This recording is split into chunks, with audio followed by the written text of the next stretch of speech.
Hello students, कैसे हैं आप सब लोग। I am CA Veena Desai और मैं आप लोगों को पढ़ा रही हूँ ACCA F2 मैनेजमेंट अकाउंटिंग। और जो चैप्टर हम लोग कर रहे हैं वो है accounting for material. Now previous lecture में हम लोगों ने स्टार्ट किए थे वेरियस लेवल्स। उससे पहले हम लोग इकोनॉमिक ऑर्डर क्वांटिटी कर चुके हैं और इकोनॉमिक ऑर्डर क्वांटिटी के बाद हम लोगों ने EBQ भी कर दिया था। EBQ यानी इकोनॉमिक बैच क्वांटिटी, यानी कि एक बार में एक बैच में हम कितनी क्वांटिटीज का मैन्युफैक्चरिंग करें, कितनी यूनिट्स की मैन्युफैक्चरिंग करें कि हमारी टोटल कॉस्ट, एनुअल कॉस्ट हमारी कम आ जाए। तो वो था इकोनॉमिक बैच क्वांटिटी। और फिर कल हम लोगों ने एक नया कॉन्सेप्ट स्टार्ट किया था, दैट इज रीऑर्डर लेवल। तो आइए रीऑर्डर लेवल अभी हम लोग वापस देखते हैं क्या था रीऑर्डर लेवल। तो कल हमने लोगों ने रीऑर्डर लेवल में देखा था कि हम लोग किसी भी कंपनी में वेरियस लेवल्स फिक्स करते हैं। और वेरियस लेवल कौन कौन से फिक्स करते हैं, जैसे एक होता है हमारा मैक्सिमम लेवल। मैक्सिमम लेवल मतलब कि इस लेवल से अबाव हमारी इन्वेंट्री नहीं जानी चाहिए, क्योंकि इस लेवल से अबाव ये हमारी मैक्सिमम रिक्वायरमेंट के हिसाब से कि इतनी हमारी मैक्सिमम रिक्वायरमेंट आएगी, इससे अबाव रिक्वायरमेंट नहीं आ सकती है। और इससे अबाव अगर हमारी इन्वेंट्री जाएगी तो हमारी कैरिंग कॉस्ट इंक्रीज होगी। Then minimum level. Minimum level मतलब इससे बिलो नहीं जाना चाहिए, क्योंकि अगर इससे बिलो हमारी इन्वेंट्री चली गई तो क्या हो सकता है, हमारे स्टॉक आउट होने के चांसेस बढ़ सकते हैं। स्टॉक आउट होने से क्या हो सकता है, प्रोडक्शन बीच में इंटरप्ट हो सकता है, आपके ऑर्डर्स टाइमली फुलफिल नहीं होंगे, आपकी लेबर आइडल रहेगा और दूसरी एक्स्ट्रा कॉस्ट काफी इंक्रीज हो जाएगी। तो इन सब से बचने के लिए हम लोग क्या करते हैं, मिनिमम लेवल फिक्स कर देते हैं। इनके बीच में एक हमारा और लेवल होता है, डेट इज हमारा होता है ये रीऑर्डर लेवल। रीऑर्डर लेवल मतलब कि जिस लेवल पर जैसे ही हमारी इन्वेंट्री पहुंचती है कंज्यूम करते करते हम लोग क्या करते हैं, फ्रेश ऑर्डर इश्यू कर देते हैं सप्लायर को, राइट। तो ये हमारा रीऑर्डर लेवल कराता है। और इन तीनों लेवल्स को पढ़ने के लिए हमने क्या देखे थे, हमने कुछ दो टर्म्स देखी थी हमने। पहली टर्म थी हमारी यूसेज और कंजप्शन, और सेकंड टर्म थी हमारी lead time. So what is usage और व्हाट इज कंजप्शन, कि मिनिमम एक दिन में या एक वीक में आपकी मिनिमम कितनी रिक्वायरमेंट आ सकती है इन्वेंट्री की, तो वो हमारा यूसेज या मिनिमम कंजप्शन है। तो इसको हम दो तरीके से देखते हैं, एक देखते हैं मिनिमम और एक होता है हमारे पास मैक्सिमम। और इन दोनों के बीच के लेवल को हम क्या बोलते हैं, एवरेज। तो अगर सपोज हमारा 70 to 90 बता रखा है, इट मींस ये हमारा क्या हो गया, मिनिमम एक दिन में हमारी या एक वीक में मिनिमम हमें इतनी की रिक्वायरमेंट आ सकती है। This is maximum. मैक्सिमम से मैक्सिमम इतने की रिक्वायरमेंट आएगी, और इन दोनों का एवरेज हमारा एवरेज कंजप्शन कहलाता है। मतलब एवरेज कंजप्शन का हमारा फॉर्मूला होता है maximum plus minimum divide by 2। Now lead time. Lead time को हम डिलीवरी पीरियड भी कहते हैं। मतलब एक बार आपने कस्टमर अपने सप्लायर को ऑर्डर प्लेस किया, उसके बाद सप्लायर से ऑर्डर प्लेस करने के बाद कितने टाइम में डिलीवरी हो रही है, वो क्या कहलाता है, लीड टाइम कहलाता है। ये भी हम मिनिमम मैक्सिमम दोनों तरीके से देखते हैं, और इनके बीच का हमारा क्या कहलाता है, एवरेज कहलाता है।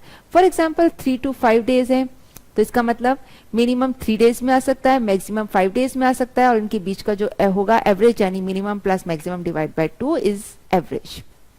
नाउ अब हम लोग क्या देख रहे हैं, फॉर्मूला देख रहे थे रीऑर्डर लेवल का। तो रीऑर्डर लेवल का एक फॉर्मूला होता है हमारा maximum usage into maximum lead time. मतलब हम अपना रीऑर्डर लेवल उतना डिसाइड करके रखते हैं, ये इतना डिसाइड करके रखते हैं कि जब तक हमारे पास आता है तब तक अगर हम ये रीऑर्डर लेवल कंज्यूम करते हैं तो ये मैक्सिमम से मैक्सिमम हमारी इतनी रिक्वायरमेंट आएगी, ठीक है। जैसे यहाँ पर मैक्सिमम 5 डेज में आ सकता है, तो 5 डेज तक हमें मैक्सिमम कितनी की रिक्वायरमेंट होगी उतना स्टॉक तो मिनिमम हमारे पास रखना ही है। उसके बाद जैसे ही हमारा स्टॉक उस लेवल पर पहुंचेगा हम क्या करेंगे, फ्रेश ऑर्डर प्लेस कर देंगे।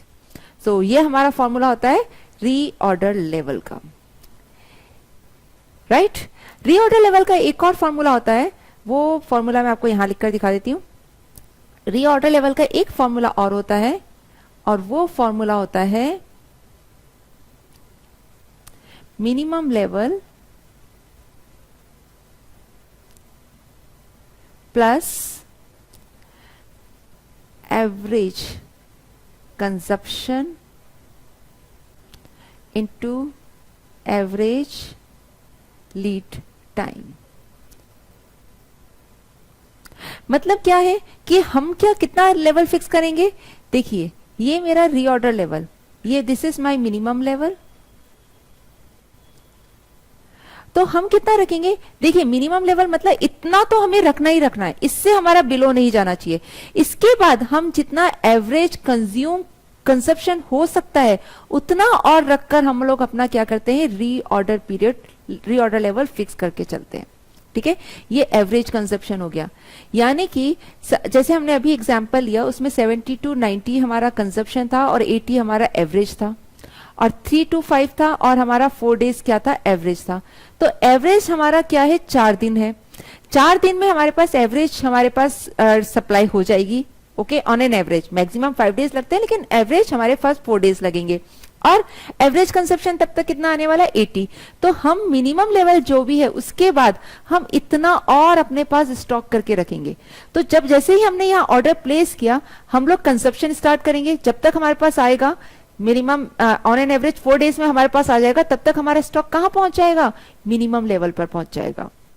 मिनिमम लेवल से नीचे नहीं जाना चाहिए, तो हम क्या मान के चलते हैं कि हमारा एवरेज कंजप्शन होगा, तो मिनिमम लेवल तक पहुंच जाएगा, और जैसे ही हमारे पास सप्लाई आएगी हम लोग क्या करेंगे, उसको फुलफिल कर लेंगे। ओके, तो हमारा एक और फॉर्मूला होता है, that is reorder level, minimum level plus average consumption into average lead time. लेकिन मेनली आपको ये वाला फॉर्मूला यूज करना है। चलिए आगे देखते हैं, एक इलस्ट्रेशन लेते हैं। A company uses component M at the rate of 1500 per week. The time between placing an order and receiving the component is 5 weeks. The reorder quantity is 12,000 units. Now आपको यहां पर क्या करना है, रीऑर्डर लेवल कैलकुलेट करना है। तो देखिए क्या चीज है, रीऑर्डर लेवल का भी हमने फॉर्मूला क्या देखा था, 1500 पर वीक से वो कंज्यूम कर रहे हैं, और 5 वीक्स क्या है उसका डिलीवरी टाइम पीरियड है। तो हमने रीऑर्डर लेवल का फॉर्मूला क्या देखा था, रीऑर्डर लेवल का हमने फॉर्मूला देखा था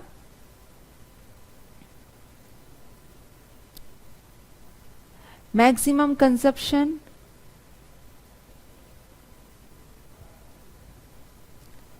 इनटू मैक्सिमम रीऑर्डर पीरियड,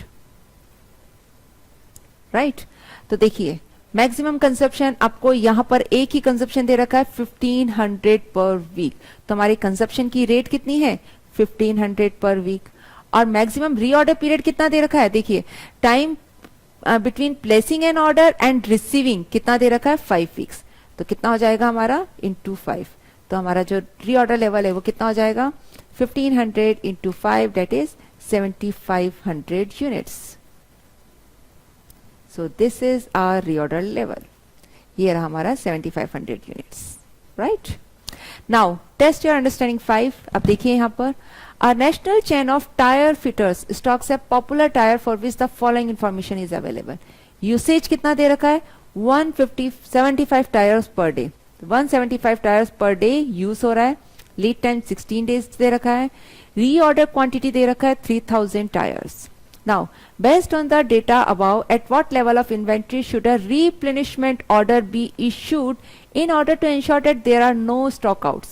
तो आपको क्या निकालना है, किस लेवल पर पहुंचकर आपको रिप्लेनिशमेंट ऑर्डर यानी फ्रेश इशू का ऑर्डर प्लेस करना है, राइट, ताकि आपके कोई स्टॉक आउट ना हो। तो हमारा इशू का ऑर्डर यानी कि क्या निकालना है, रीऑर्डर लेवल निकालना है, और वही फॉर्मूला है हमारा मैक्सिमम कंजप्शन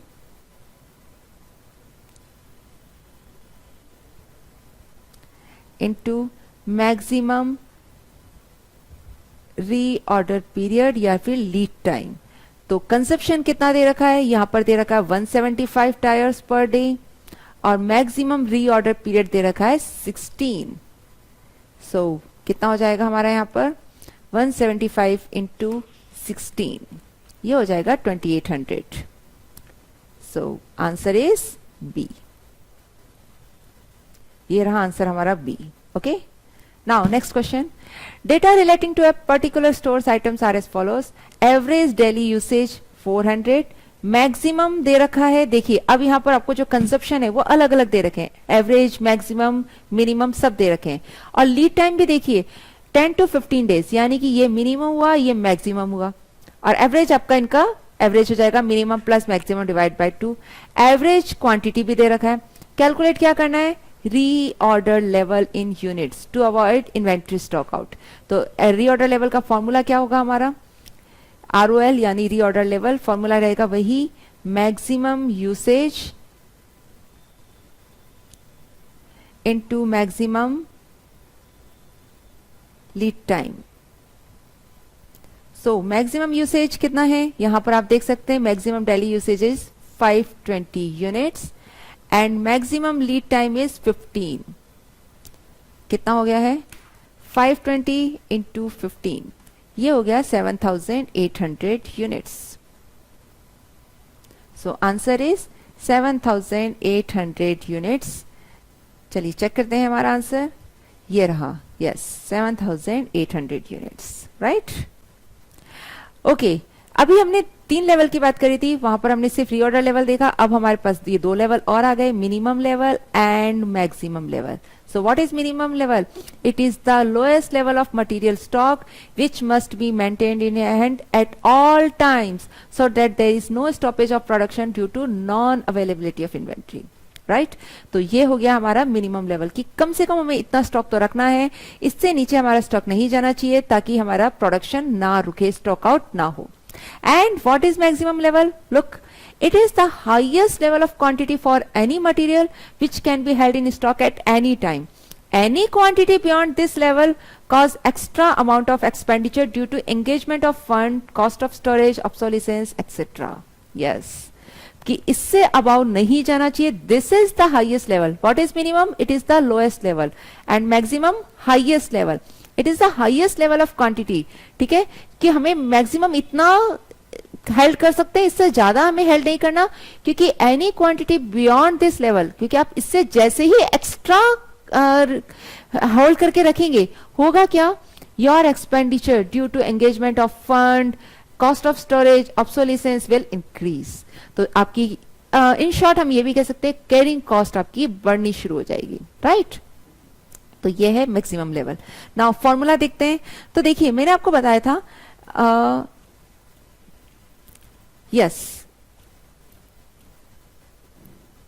मैंने आपको बताया था रीऑर्डर लेवल का एक फॉर्मूला और होता है, क्या है, आप इस तरीके से भी रीऑर्डर लेवल कैलकुलेट कर सकते हैं, बट मेनली आपको ये वाला फॉर्मूला यूज करना है। तो रीऑर्डर लेवल का क्या फॉर्मूला बताया था, minimum level plus average consumption into average reorder period. अब अगर मुझे मिनिमम और लेवल निकालना है तो मेरा फॉर्मूला क्या हो जाएगा, रीऑर्डर लेवल में से मैं ये वाला माइनस कर दूंगी, ये जो ब्रैकेट वाला है, average consumption into average lead time. तो मेरा क्या आ जाएगा, अगर मेरे पास रीऑर्डर लेवल गिवन है, average consumption, average lead time given है, तो हम लोग मिनिमम लेवल कैलकुलेट कर सकते हैं। नाउ आ जाइए स्टार्ट करते हैं। ये रहा हमारा मिनिमम लेवल का formula, reorder level minus average usage into average lead time. तो ये हमारा किसका फॉर्मूला हो गया, मिनिमम लेवल का फॉर्मूला हो गया। नाउ अब हम लोग फॉर्मूला देखते हैं मैक्सिमम लेवल का। तो मैक्सिमम लेवल का हमारा फॉर्मूला होता है, देखिए ये क्या है मैक्सिमम लेवल, कि मैक्सिमम से मैक्सिमम हमें इतना स्टॉक करना है कि ये मैक्सिमम लेवल हम इस तरह से फिक्स करते हैं कि इससे अबाउ, इस लेवल से अबाउ हमारी रिक्वायरमेंट नहीं आएगी। मतलब हम वो लेवल फाइंड आउट करते हैं कि ये हमारी मैक्सिमम से मैक्सिमम उस टाइम पीरियड में इतनी ही रिक्वायरमेंट आएगी, इससे ज्यादा रिक्वायरमेंट नहीं आएगी, वो लेवल हमारा मैक्सिमम कहलाता है। तो इसका फॉर्मूला क्या होता है, देखिए ये सारे फॉर्मूले एक्सपर्ट्स ने लाकर दिए हैं। तो ये फॉर्मूला क्या होता है, reorder level plus reorder quantity. देखिए यहां आपका रीऑर्डर लेवल है कि इसके बाद आप क्या करते हैं, ऑर्डर प्लेस कर देते हैं। हम यहाँ पर ऑर्डर प्लेस करते हैं, कितनी यूनिट्स का ऑर्डर प्लेस करते हैं, रीऑर्डर क्वांटिटी का ऑर्डर प्लेस करते हैं। ठीक है, तो हमारे पास इतना स्टॉक हो गया, जितना हमारे पास रीऑर्डर लेवल था प्लस जितनी हमने क्वांटिटी ऑर्डर्स करी, लेकिन इसमें से हम क्या माइनस कर देते हैं, minimum usage into minimum lead time. कम से कम टाइम पीरियड में हमें कितनी की रिक्वायरमेंट आएगी वो हम और माइनस कर देते हैं। तो हमारा क्या आ जाता है, मैक्सिमम लेवल आ जाता है। मतलब मैक्सिमम लेवल जो भी है उसमें हम लोग और ऐड कर दें, क्या ऐड कर दें, मिनिमम कंजप्शन, जितना भी हमारा मिनिमम टाइम पीरियड में हमारे पास डिलीवरी होने वाली है, वो उन दोनों का टोटल हमेशा किसके इक्वल आना चाहिए, reorder level plus reorder quantity के आना चाहिए। ठीक है, तो ये हमारा क्या कहलाता है, मैक्सिमम लेवल कहलाता है। और एक और लेवल होता है एवरेज लेवल। तो एवरेज का तो एक फॉर्मूला आपको पता ही है, minimum level plus maximum level divide by 2। Average हम हमेशा इसी तरह निकालते हैं, minimum plus maximum divide by 2। But एक फॉर्मूला और होता है उसका, वो होता है minimum level plus half reorder quantity. कई बार आपको मिनिमम मैक्सिमम की इंफॉर्मेशन नहीं होती, तो आप इस तरीके से भी कैलकुलेट कर सकते हैं, minimum level plus half reorder quantity. क्या होगा एवरेज लेवल का formula? Minimum level plus half reorder quantity. चलिए आगे क्वेश्चंस देखते हैं हम लोग। ये रहा एक question, a large store selling office furniture stocks a popular chair for which the following information is available. Annual demand 4000 chairs, maximum inventory 75 chairs, minimum inventory 20 chairs, lead time 5 days, reorder quantity है 100 chairs. और आपको क्या निकालना है? Average inventory level निकालना है। तो देखिए एवरेज इन्वेंट्री लेवल आपको एक तो दो दे रखे, मैक्सिमम और मिनिमम भी दे रखे हैं। आप इस तरीके से भी निकाल सकते हैं, और दूसरा किस तरह से निकाल सकते हैं? अभी हमने जो पहले वाला फॉर्मूला लिखा, minimum level plus half reorder quantity, तो आप दोनों में से किसी भी फॉर्मूले से निकाल सकते हैं, लेकिन दोनों से आंसर आपके डिफरेंट आएंगे। चलिए हम पहले वाले फॉर्मूले से निकालते हैं, एवरेज लेवल। एवरेज लेवल निकालते हैं, क्या होता है? Minimum level plus half reorder quantity. तो अगर हम इससे निकालते तो हमारा फॉर्मूला क्या आता है? मिनिमम लेवल है 20, हाफ रीऑर्डर क्वांटिटी मतलब क्या हो गया? हाफ इंटू रीऑर्डर क्वांटिटी है 100, तो हमारा कितना हो जाता है? 70 चेयर्स। सो दिस इज आपका क्या हो गया? Average level. अगर आप मिनिमम प्लस मैक्सिमम लेंगे तो देखिए ये 75 प्लस 20, तो ये आपका क्या आ जाएगा? आपका डेसिमल में आएगा, डिवाइड बाय 2। कितना हो गया ये? 75 प्लस 20 डिवाइड बाय 2, ये हो गया 47.56 चेयर्स। तो और 47.5 अगर आप डेसिमल में हो नहीं सकता तो आप इसको 48 करते हैं अगर एवरेज को, तो 48 यहाँ आपका ऑप्शन नहीं है। इसलिए हम लोग क्या करके चलते हैं इसमें हम कौन सा वाला फॉर्मूला यूज कर रहे हैं? ये वाला formula, minimum level plus half reorder quantity, right. तो ये है आपका आंसर, बी होगा। ये रहा ROQ divide by 2 plus minimum inventory, ये आपका हो गया 70 चेयर्स, राइट। नाउ ये तो किए हमने तीनों लेवल्स। आई होप आप लोगों को तीनों लेवल्स पूरे क्लियर हो गए। वंस अगेन एक बार हम लेवल्स वापस देख लेते हैं। फर्स्ट लेवल है रीऑर्डर लेवल। रीऑर्डर लेवल मतलब इस लेवल पर पहुंचने के बाद में आप फ्रेश ऑर्डर इशू कर देते हैं सप्लायर को, और इसका फॉर्मूले क्या होते हैं? Maximum usage into maximum lead time, this is the formula of reorder level. और एक और फॉर्मूला है that is minimum level plus average consumption into average lead time. तो इस फॉर्मूले से आप मिनिमम लेवल का फॉर्मूला भी बना सकते हैं। क्या होगा मिनिमम लेवल का अगर फॉर्मूला बनाना है? तो ये जो प्लस में है वो अगर आपके इज इक्वल टू के इधर जाएगा तो माइनस में हो जाएगा। क्या फॉर्मूला रहेगा? मिनिमम लेवल का फॉर्मूला होगा reorder level minus average consumption into average lead time. ये रहा। तो मिनिमम लेवल क्या होता है? It is the minimum level which should be maintained at all times. ये लोएस्ट लेवल है कि आपको कम से कम आपको इतना लेवल मेंटेन करके चलना है, इससे बिलो आपका नहीं जाना चाहिए। इससे बिलो जाएगा तो आपका प्रोडक्शन रुक सकता है, स्टॉक आउट की पोजीशन आ सकती है। तो this is the minimum level. Now what is maximum level? This is the highest level, कि एक बार में हमें इतनी इन्वेंट्री ही होल्ड करके रखनी, इससे ज्यादा होल्ड करके नहीं रखनी। इससे ज्यादा होल्ड करके रखेंगे तो हमारी कैरिंग कॉस्ट इंक्रीज होगी। सो मैक्सिमम लेवल का फॉर्मूला क्या होता है? Reorder level plus reorder quantity minus minimum usage into minimum lead time. Now next है हमारा average level. What is average level? Average level क्या होता है? एक तो मिनिमम और मैक्सिमम के बीच का, यानी minimum plus maximum divide by 2, और एक और फॉर्मूला होता है that is minimum level plus half reorder quantity. तो ये और फॉर्मूला है आपका एवरेज लेवल का, minimum level plus half reorder quantity. Now अब हम लोग इसके आगे का टॉपिक देख रहे हैं। यस, आगे क्या है? नेक्स्ट है हमारा topic that is control procedures to minimise discrepancies and losses. देखिए बच्चों, अभी तक हम लोगों ने जो भी देखा है, अभी तक आप लोगों को इतना तो समझ आ गया होगा कि जैसे हमने EOQ पढ़ा है, ईबी क्यों पड़ा है, या ये हम वेरियस इन्वेंट्रीज की जो लेवल्स देख रहे हैं, reorder level, maximum level, minimum level, इसके अलावा हमने वेरियस डॉक्यूमेंट्स देखे हैं, ठीक है। ये जो पूरा प्रोसीजर लगा रखा है, ये सारे प्रोसीजर हम क्यों अप्लाई कर रहे हैं, ये सारे प्रोसीजर्स हम इसलिए अप्लाई कर रहे हैं ताकि हम अपनी मटेरियल की जो कॉस्ट है, इन्वेंट्री की जो कॉस्ट है, उसको हम क्या कर सके, कंट्रोल कर सकें। कॉस्ट हम कंट्रोल क्यों करते हैं, देखिए अभी इतना ज्यादा मार्केट में कंपटीशन है, बहुत ही कट थ्रोट कंपटीशन है। इतने कंपटीशन में अगर आप अपना प्रॉफिट इंक्रीज करना चाहते हो तो किस तरह से इंक्रीज करोगे। देखो प्रॉफिट इंक्रीज करने के दो तरीके होते हैं। फर्स्ट तरीका है सेलिंग प्राइस इंक्रीज कर दो, दूसरा तरीका है कॉस्ट डिक्रीज कर दो। तो अगर हम सेलिंग प्राइस इंक्रीज करते हैं तो क्या होगा, क्या हम सेलिंग प्राइस इंक्रीज करके मार्केट में टिके रह सकते हैं, सरवाइव कर सकते हैं? नो। जैसे ही आप अपनी सेलिंग प्राइस इंक्रीज करेंगे, क्या होगा, आपके जो क्लाइंट्स हैं, आपकी जो कस्टमर्स है, वो क्या करेंगे, दूसरे जगह पर, दूसरे आपके जो कॉम्पिटिटर्स हैं उनके पास शिफ्ट कर जाएंगे। तो सप्लाई सेलिंग प्राइस इंक्रीज करके हम मार्केट में प्रॉफिट नहीं कमा सकते, इनफैक्ट हम लोग सर्वाइव भी नहीं कर पाएंगे। तो अगर आपको मार्केट में प्रॉफिट कमाना है, इस कॉम्पिटिटिव मार्केट में प्रॉफिट कमाना है, तो उसके क्या तरीके हैं, हम अपनी कॉस्ट को कंट्रोल करके चलें। तो ये जो मैनेजमेंट अकाउंटिंग पूरा सब्जेक्ट है, इसका एक बहुत बड़ा ऑब्जेक्टिव है इस सब्जेक्ट को पढ़ने का, और वो ऑब्जेक्टिव क्या है, कॉस्ट कंट्रोल करना, ठीक है। तो मैनेजमेंट अकाउंटिंग में जो आप कॉस्टिंग पढ़ रहे हैं, ओके, उसका एक बहुत बड़ा ऑब्जेक्टिव क्या है कि हम अपनी कॉस्ट को कंट्रोल करके चलें। और कॉस्ट कंट्रोल कर रहे हैं किस तरह से, कॉस्ट की जो वेरियस एलिमेंट्स हैं, हम एक एक एलिमेंट्स की अपनी कॉस्ट कंट्रोल करते चलें। तो यहां पर हमने क्या पढ़ा, फर्स्ट एलिमेंट की कॉस्ट कंट्रोल करने के तरीके हैं। देखिए वेरियस डॉक्यूमेंट्स हैं, आपने पूरा जो इन्वेंट्री से रिलेटेड है वहां आपने क्या कर रखा है, कंट्रोल लगा दिया वेरियस डॉक्यूमेंट्स लगाकर, ठीक है। तो आपके वहां पर चांसेस लॉसेस के कम हो जाते हैं। इकोनॉमिक ऑर्डर क्वांटिटी में क्या करते हैं, आप वो क्वांटिटी ऑर्डर करते हैं जिसमें आपकी टोटल कॉस्ट मिनिमम हो जाए।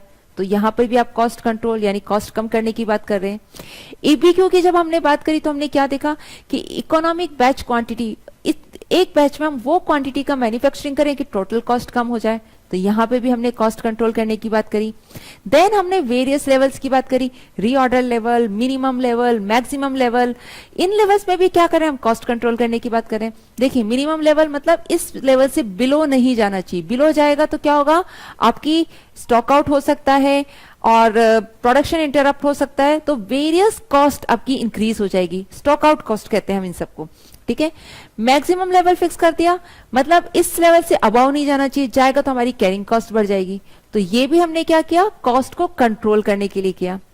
आगे हम कुछ और टेक्निक्स देख रहे हैं। देखिए कॉस्ट कंट्रोल करने की क्या टेक्निक्स है। नेक्स्ट टेक्निक है cost control procedures to minimise discrepancies and losses. अब जो आपकी डिस्क्रिपेंसीज और लॉसेस आते हैं उनको मिनिमाइज करने के लिए वेरियस कंट्रोल प्रोसीजर्स अप्लाई करते हैं। तो फर्स्ट जो है उसमें वो क्या है, स्टॉक टेकिंग। अब व्हाट इज स्टॉक टेकिंग। पहली बात तो स्टॉक टेकिंग आपके दो तरह की होती है, periodic and continuous. Stock taking मतलब क्या है कि देखिए बड़े बड़े गोडाउन्स होते हैं बड़ी बड़ी मैन्युफैक्चरिंग कंपनीज में। अब बड़ी बड़ी मैन्युफैक्चरिंग कंपनीज में जब इतने बड़े गोडाउन्स होंगे, इतने बड़े वेयर हाउसेस होंगे और बहुत सारी इन्वेंट्रीज वहां पर रखी हुई होंगी, तो उन इन्वेंट्रीज के एक तो लॉसेस के चांसेस बढ़ जाते हैं, पिलफ्रेज थेफ्ट के चांसेस बढ़ जाते हैं, ओके, ऑब्सोलीट होने के चांसेस बढ़ जाते हैं। तो और आपके इन सब के क्या कहते हैं इन्हें, पिलफ्रेज, ऑब्सोलिसेंस, इन सब के चांसेस आपके बहुत ज्यादा बढ़ जाते हैं, फ्रॉड होने के चांसेस भी बढ़ जाते हैं, राइट। तो इन सब से बचने के लिए हम क्या करते हैं, हम लोग वहां पर जाकर जो आपकी इन्वेंट्री है उसको कंटिन्यूसली वेरिफिकेशन करते हैं, ठीक है। वेरिफिकेशन करते हैं कि जो इन्वेंट्री आपके बिन कार्ड और स्टोर लेजर में लिखे हुए हैं वो प्रॉपर इन्वेंट्री वहां पर है या नहीं है, ठीक है। तो ये प्रोसेस क्या कहलाता है, हमारा स्टॉक टेकिंग कहलाता है। The process of stock taking involves checking the physical quantity of inventory held on a certain date and then checking this balance against the balances on store ledger record and bin card. तो देखो सबसे पहले तो हम ये देखते हैं कि what is been card and what is store laser. दोनों में जरा सा हम डिफरेंस समझ लेते हैं, ओके। ये क्या होते हैं और उसके बाद हम ये देखेंगे कि स्टॉक टेकिंग क्या होती है, periodic stock taking and continuous stock taking.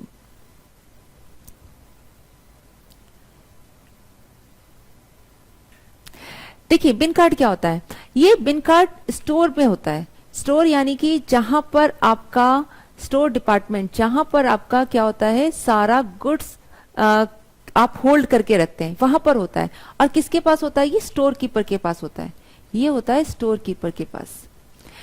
जैसे ही स्टोर कीपर के पास होता है, स्टोर कीपर क्या करता है कि आपके पास जैसे ही इसमें कोई गुड्स आ रहा है, जैसे जो गुड्स रिसीव नोट से कोई गुड्स आया, तो आप क्या करते हैं, वो उसमें क्या करता है, बिन कार्ड में रिकॉर्ड कर लेता है रिसिप्ट के तौर पर।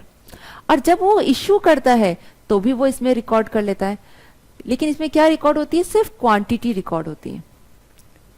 ठीक है, ये क्वांटिटी किससे रिकॉर्ड होती है कि जैसे रिसिप्ट तो आप किससे रिकॉर्ड करते हैं, जीआरएन यानी गुड्स रिसीव्ड नोट।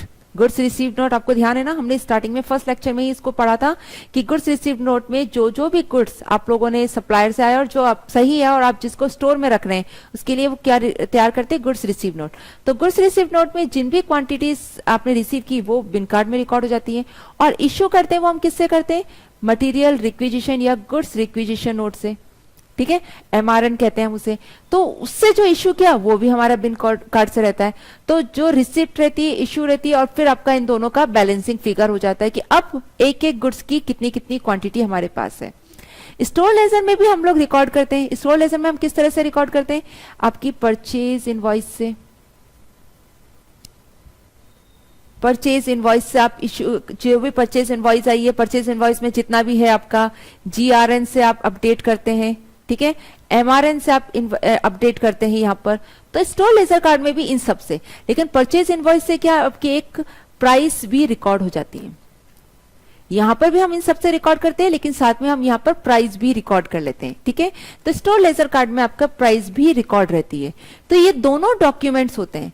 अब ये डॉक्यूमेंट्स में आपके क्या है, ये तो हमने जो रिकॉर्ड करा है उससे आपकी बैलेंस क्वांटिटी आ रही है, लेकिन क्या एक्चुअल में जो आपकी बुक्स में क्वांटिटी दिखा रखी है, क्या एक्चुअल में वो आपके गोडाउन में वो क्वांटिटी है या नहीं है, ये हम कैसे वेरीफाई करेंगे, ये हम वेरीफाई करेंगे वहां जाकर फिजिकली चेक करके।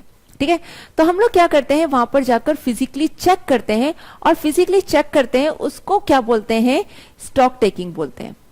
जब हम गोडाउन में जाकर फिजिकली चेक करते हैं और वेरीफाई करते हैं कि बिन कार्ड में जो क्वांटिटी और स्टोर लेजर कार्ड में जो हमारी क्वांटिटी लिखी हुई है, क्या एक्चुअल में वो हमारे गोडाउन में है या नहीं है, जब हम ये वेरीफाई करते हैं तो वो हमारा क्या कहलाता है, स्टॉक टेकिंग कहलाता है। अब स्टॉक टेकिंग हमारा दो तरीका का होता है, एक होता है पीरियोडिक, एक होता है कंटिन्यूस स्टॉक टेकिंग।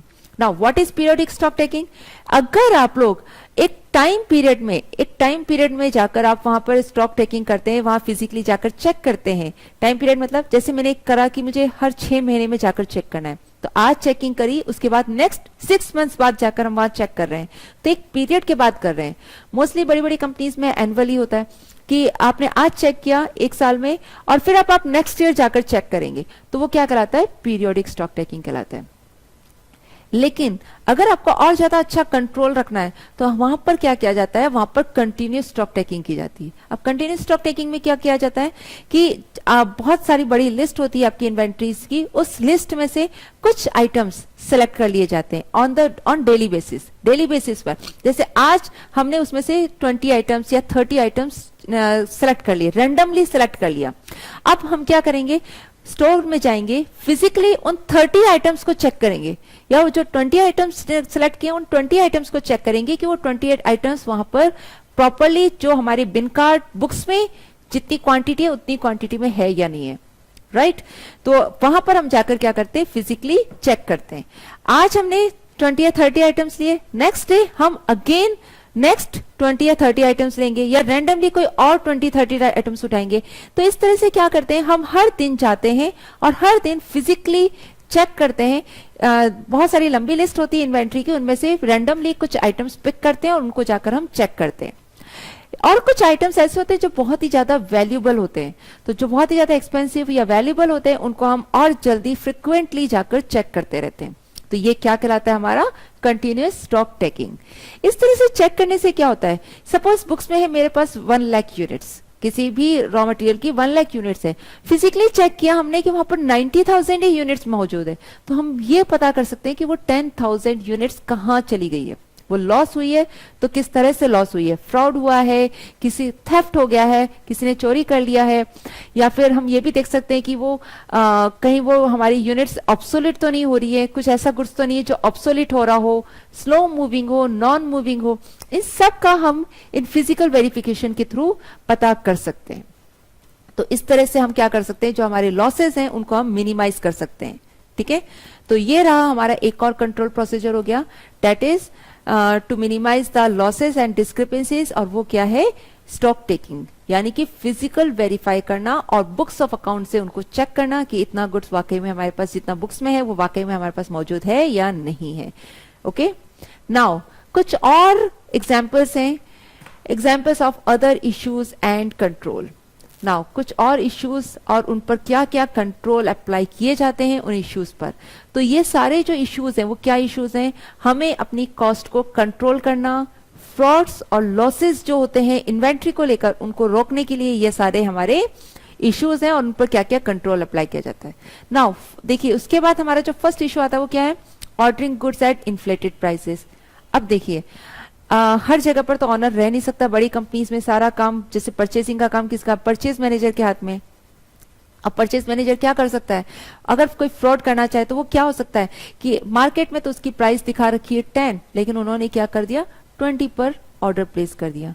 तो कंपनी का तो कितना लग रहा है 20 रुपीज लग रहा है, लेकिन एक्चुअल में इसकी प्राइस कितनी है 10। तो हो सकता है वो बीच का मार्जिन कौन उसे यूज कर ले, परचेज मैनेजर, फ्रॉड हो सकता है।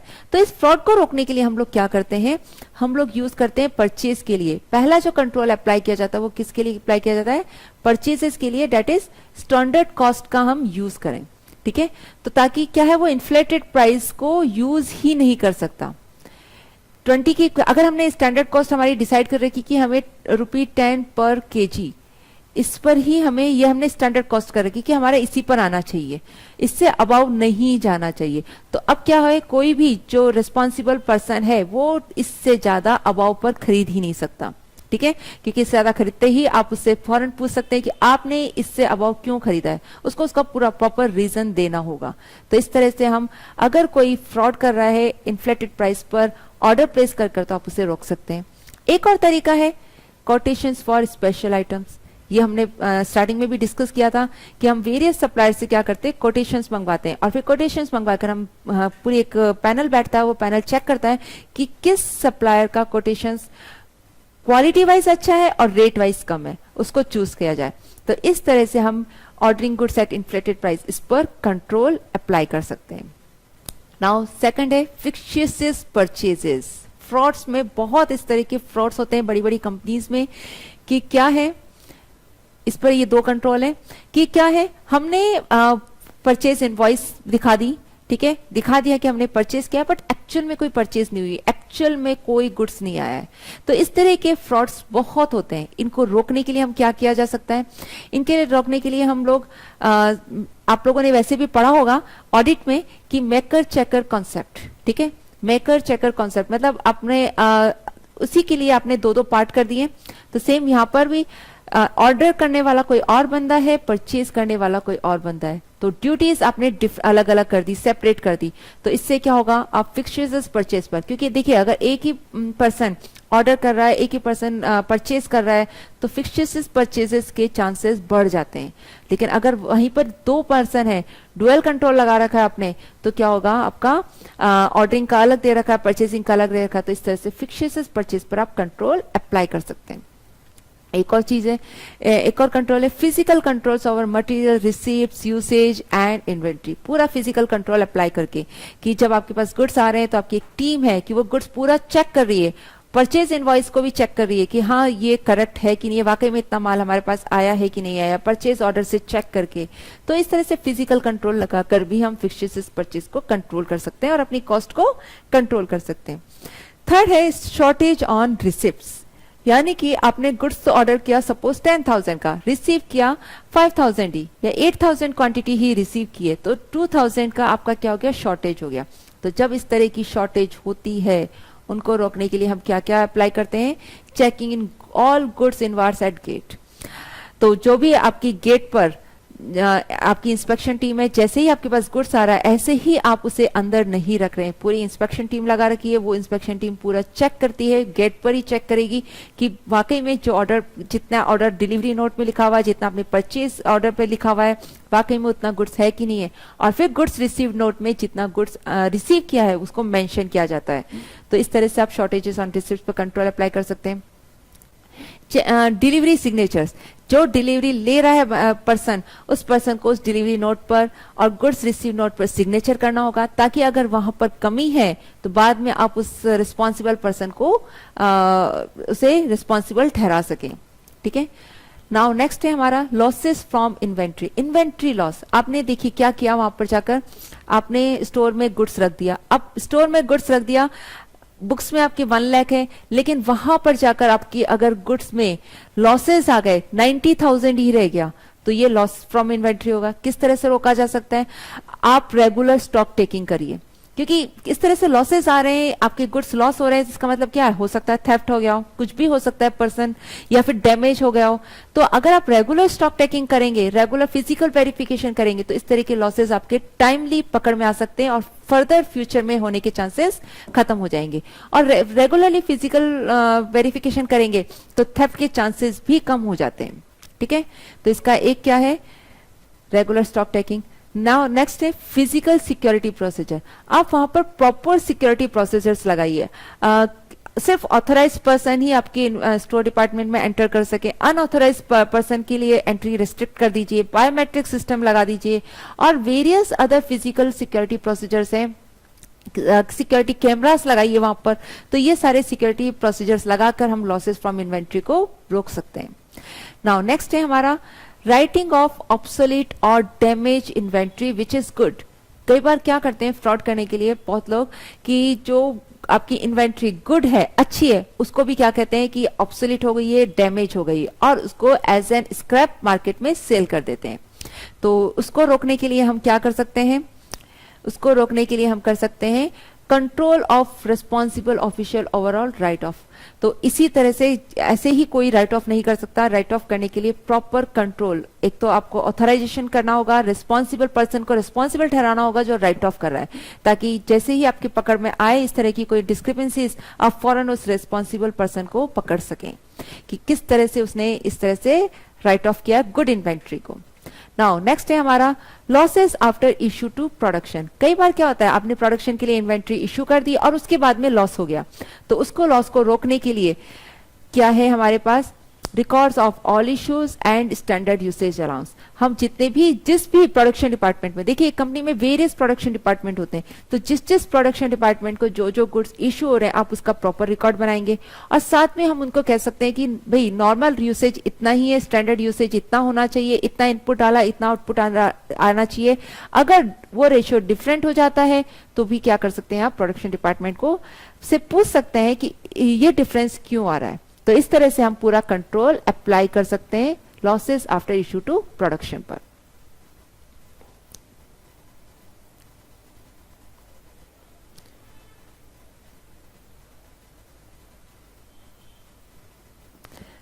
नाउ नेक्स्ट है हमारा Which of the following procedures are carried out to minimize losses from inventory? तो देखिए हमें क्या करना है, losses from inventory को minimize करना है। अभी हमने देखा ये रहा losses from inventory, minimize करने के लिए हम लोग क्या करते हैं, regular stock taking लेते हैं और physical security procedures apply करते हैं। So same वही है। तो क्या procedure apply करेंगे losses from inventory को रोकने के लिए? Use of standard cost for purchases, no. ये तो हमने क्या किसके लिए है, स्टैंडर्ड कॉस्ट, ये किसके लिए है, ordering goods at inflated price. इस पर कंट्रोल अप्लाई करने के लिए हम स्टैंडर्ड कॉस्ट यूज करते हैं, तो ये वाला नहीं होगा। Restricted access to stores, yes. Physical security, ये हम लगाते हैं लॉसेस फ्रॉम इन्वेंट्री को मिनिमाइज करने के लिए। रेगुलर स्टॉक टेकिंग, यस, ये भी करते हैं। तो हमारा आंसर क्या होगा, सेकंड एंड थर्ड, यानी कि बी आंसर होगा। नाउ जो लॉसेस होते हैं वो लॉसेस हमारे दो तरीके के होते हैं, एक होता है एबनॉर्मल लॉस और दूसरा होता है normal loss. So what is abnormal loss and what is normal loss? देखिए कुछ जैसे आपने क्रूड ऑयल का नाम सुना होगा, क्रूड ऑयल, ओके। जब आप क्रूड ऑयल को प्रोसेस करते हैं तो क्या होता है, जो आपका ये इनपुट डालते हैं आप, और इसको जब आप प्रोसेस करते हैं यानी इसकी मैन्युफैक्चरिंग करके जब दूसरे गुड्स बनाते हैं, तो जो आउटपुट निकल के आता है वो आउटपुट उतना नहीं आता जितना इनपुट होता है। मतलब क्रूड ऑयल क्या होता है, इन प्रोसेस वो कुछ क्रूड ऑयल इवेपोरेट हो जाता है, इसको हम वेस्ट कह सकते हैं या स्क्रैप कह सकते हैं, कुछ इवेपोरेट हो जाता है, ठीक है। तो वो जो इनवेपोरेट हो जाता है, ये जो लॉस हो रहा है, ये लॉस क्या कहलाता है, नॉर्मल लॉस कहलाता है। क्यों नॉर्मल लॉस कहलाता है, क्योंकि ऑयल का ये इनहेरेंट नेचर है, यहाँ जो ऑयल है जो ये इनहेरेंट नेचर है कि जितना आपने इनपुट डाला उतना आउटपुट नहीं आएगा, कुछ बीच का पोर्शन है वो आपका वेस्ट हो जाएगा। नाउ एक और एग्जांपल लेते हैं। आप सब लोगों ने शुगर केन का देखा है, शुगर केन से हम शुगर केन का जूस निकालते हैं, लेकिन अगर मैं 100 केजी शुगर केन डाल रही हूं तो मेरा जूस 100 केजी नहीं आता, उसमें से कुछ स्क्रैप निकल जाता है। फ्रूट्स का अगर आप जूस निकालते हैं तो जितने फ्रूट्स डाले हैं उतने फ्रूट्स का जूस नहीं आता, बीच में से स्क्रैप निकल जाता है। तो ये उस फ्रूट्स का इनहेरेंट नेचर है कि आप जब उससे जूस निकालेंगे, या शुगर केन का इनहेरेंट नेचर है कि जब आप उससे जूस निकालते हैं तो वो पूरा का पूरा उतना जूस नहीं निकलता, कुछ स्क्रैप निकल जाता है। ये जो स्क्रैप निकलता है ये क्या कहलाता है, हमारा नॉर्मल लॉस कहलाता है, ठीक है। तो और एबनॉर्मल लॉस क्या होता है, एबनॉर्मल लॉस जो इनहेरेंट नेचर की वजह से नहीं होता, जो किसी और डिफेक्ट की वजह से होता है, डिफेक्टिव प्लानिंग की वजह से या इनएफिशिएंसी की वजह से होता है, वो क्या कहलाता है, हमारा एबनॉर्मल लॉस कहलाता है। नाउ क्या होता है एबनॉर्मल लॉस, देखिए abnormal loss are those which occur because of theft, pilferage, damage और सिमिलर मीन्स। यानी कि हमारे जो इन्वेंट्री का लॉस हो रहा है वो इन्वेंट्री का लॉस किस वजह से हो रहा है, या तो थेफ्ट की वजह से हो रहा है, पिल्फरेज की वजह से हो रहा है, डैमेज की वजह से हो रहा है, या इसी तरह की किसी और रीजन की वजह से हो रहा है, तो ये क्या कहलाता है, हमारा एबनॉर्मल लॉस कहलाता है। और नॉर्मल लॉस क्या होता है, normal loss are those which occur because of breaking of bulk receipts into smaller quantities और due to the inherent nature of material. Inherent nature of material, जैसे हमने ऑयल की बात करी, अगर आपने ऑयल रखा है या पेट्रोल रखा है या डीजल रखा है, तो कुछ पेट्रोल कुछ डीजल आपका इवेपोरेट हो जाता है, तो वो आपका क्या कहलाएगा, नॉर्मल लॉस कहलाएगा। कई बार हम लोग क्या करते हैं, बल्क में बड़ी बड़ी क्वांटिटीज आती है, जब उनको स्मॉलर पीसेस में करते हैं, ठीक है, तो क्या होता है, हमारा कुछ लॉसेस हो जाते हैं, तो वो लॉसेस हमारे क्या कहलाते हैं, नॉर्मल लॉस कहलाते हैं। अब इनका अकाउंटिंग ट्रीटमेंट देखिए, तो जो नॉर्मल लॉस, एबनॉर्मल लॉस होता है उसको तो हम क्या करते हैं, these type of losses must be written off against profit as soon as they occur. तो एबनॉर्मल लॉस जैसे ही होते हैं हम उन्हें क्या करते हैं, प्रॉफिट के लॉसेस को हम क्या करते हैं, प्रॉफिट के अगेंस्ट, यानी जो हमारा profit and loss account, costing profit and loss account CPL बनता है, सीधे से हम उसके अगेंस्ट में उसको राइट ऑफ कर देते हैं। If the value item is significant, then an investigation should be made of the cause. तो जो वैल्यू अगर आप लगा रहे हैं वो सिग्निफिकेंट है, यानी costing profit and loss account में अगर आपने कोई एबनॉर्मल लॉस की वैल्यू डाली है और वो सिग्निफिकेंट है, तो हम पूरी प्रॉपर इन्वेस्टिगेशन करते हैं, यानी कि अगर चोरी हुई है, फ्रॉड हुआ है, तो हम प्रॉपर इन्वेस्टिगेशन करेंगे और उसके रीजंस फाइंड आउट करेंगे और रीजंस को दूर करने की कोशिश करेंगे। नाउ नॉर्मल लॉस का क्या करते हैं, issue continue to be made and priced without any adjustment and the difference at the end of the period is written off. मतलब हम लोग क्या करते हैं कि अगर नॉर्मल लॉस के दो अकाउंटिंग ट्रीटमेंट होते हैं। पहला ट्रीटमेंट तो हम ये करते हैं कि हमें पता चला कि ये नॉर्मल लॉस है, ठीक है, हम लोग कंटिन्यू इश्यू करते रहते हैं और एक पीरियड के एंड में हम उसे राइट ऑफ कर देते हैं। फॉर एग्जांपल हम अगर 100 केजी ऑयल डाल रहे हैं और हमें पता है कि उससे 90 केजी ही आउटपुट आएगा, यानी 10 केजी का तो लॉस होना है, ये इनहेरेंट नेचर है, तो हम क्या करेंगे, इश्यू दिखाते रहेंगे, एंड में जाके 10 केजी को हम राइट ऑफ कर देंगे, ठीक है। तो ये तो फर्स्ट होता है। और सेकंड क्या होता है कि हम अपनी इश्यू प्राइस को क्या करते हैं, इंक्रीज कर देते हैं to compensate for the expected waste. कैसे इंक्रीज कर देते हैं, जैसे देखिए मेरा suppose 100 kg at the rate ₹10 kg, तो मेरी रेट कितनी हो गई, दिस इज रेट कितनी हो गई है 1000। अब अगर मेरा 10 केजी का मेरा लॉस हो रहा है, राइट 10 केजी का लॉस हो रहा है, तो मेरा कितने का लॉस हो रहा है 10 into 10 100 रुपीज का लॉस हो रहा है, but because it is a normal loss, तो हम क्या करेंगे, नॉर्मल लॉस को हम क्या करेंगे, ये 90 केजी हो गया हमारे पास और ये 1000 केजी, हम रेट पर यूनिट बढ़ा देंगे। तो क्या कर देंगे, 1000 डिवाइड बाय 90। तो अब हमारी रेट पर यूनिट कितनी हो जाएगी, अब हमारी रेट पर यूनिट हो जाएगी 11.11।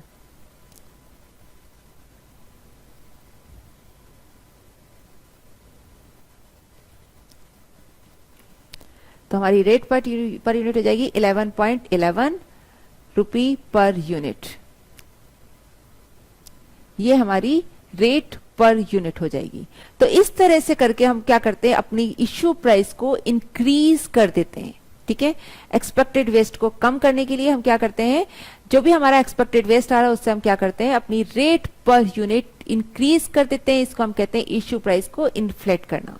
तो नॉर्मल लॉस के आपके दो अकाउंटिंग ट्रीटमेंट होते हैं। पहला अकाउंटिंग ट्रीटमेंट होता है कि हम एक पीरियड के एंड में जो भी हमारा नॉर्मल लॉस है उसको हम राइट ऑफ कर देते हैं। दूसरा है हमारा, हम अपनी इश्यू प्राइस को इन्फ्लेट कर दें। और एबनॉर्मल लॉस को क्या करते हैं, इसको हम राइट ऑफ कर देते हैं सीधे से प्रॉफिट के अगेंस्ट। लेकिन अगर अमाउंट सिग्निफिकेंट है तो हम प्रॉपर इन्वेस्टिगेशन करते हैं कि किस वजह से ये लॉसेस हो रहे हैं। राइट, सो ये था हमारा abnormal losses and normal losses. तो अभी हमने क्या देखा है, यहाँ पर देखिए हमने वेरियस कंट्रोल्स देखे हैं। तो वेरियस कंट्रोल्स इन्वेंट्रीज पर क्या देखे, लॉसेस और डिस्क्रिपेंसीज को कम करने के लिए हमने अदर लॉसेस देखे। पहला लॉसेस था हमारा स्टॉक फिजिकल वेरिफिकेशन। ठीक है, फिजिकल वेरिफिकेशन दो तरह का होता है, एक होता है पीरियोडिक और एक होता है कंटिन्यूस। पीरियोडिक मतलब एक टाइम पीरियड के बाद आप वहां का फिजिकल वेरिफिकेशन कर रहे हैं तो वो पीरियोडिक कहलाएगा। और कंटिन्यूस मतलब एवरी डे आप कुछ ना कुछ इन्वेंट्रीज का फिजिकल वेरिफिकेशन कर रहे हैं तो वो क्या कहलाएगा, कंटिन्यूस स्टॉक टेकिंग। फिर हमने कुछ और देखे इश्यूज। ठीक है, ये इश्यूज मेनली हम लॉसेस के लिए देख रहे हैं, फ्रॉड्स के लिए देख रहे हैं कि इस तरह के इश्यूज आते हैं तो उन पर हम क्या क्या कंट्रोल अप्लाई कर सकते हैं। और फिर हमने लॉसेस के बारे में देखा। तो लॉसेस क्या देखा, एक हमने देखा एबनॉर्मल लॉस और दूसरा देखा नॉर्मल लॉस। नॉर्मल लॉस क्या होता है, ये मटेरियल के इनहेरेंट नेचर की वजह से होता है, या फिर कई बार बल्क में रिसिप्ट आप उसको छोटे छोटे रिसिप्ट्स में आप उसको क्वांटिटीज में आप उसको जब ब्रेक करते हैं तो कई बार हमारा बीच में कुछ लॉसेस हो जाते हैं और वो हमारा नॉर्मल लॉस कहलाता है। या फिर due to inherent nature of material, material के इनहेरेंट नेचर की वजह से जो लॉस हो रहा है वो हमारा क्या कहलाता है, normal loss. And what is abnormal loss, theft की वजह से हो रहा है, पिल्फरेज की वजह से हो रहा है, डैमेजेस की वजह से हो रहा है, या इसी तरह की किसी और सिमिलर नेचर की वजह से हो रहा है तो आपका क्या कहलाएगा, एबनॉर्मल लॉस कहलाएगा। सो ये हमने कुछ लॉसेस, कुछ डिस्क्रिपेंसीज और उन पर अप्लाई करने वाले कंट्रोल्स देखे हैं। तो आज हम इतना ही करेंगे। Thank you.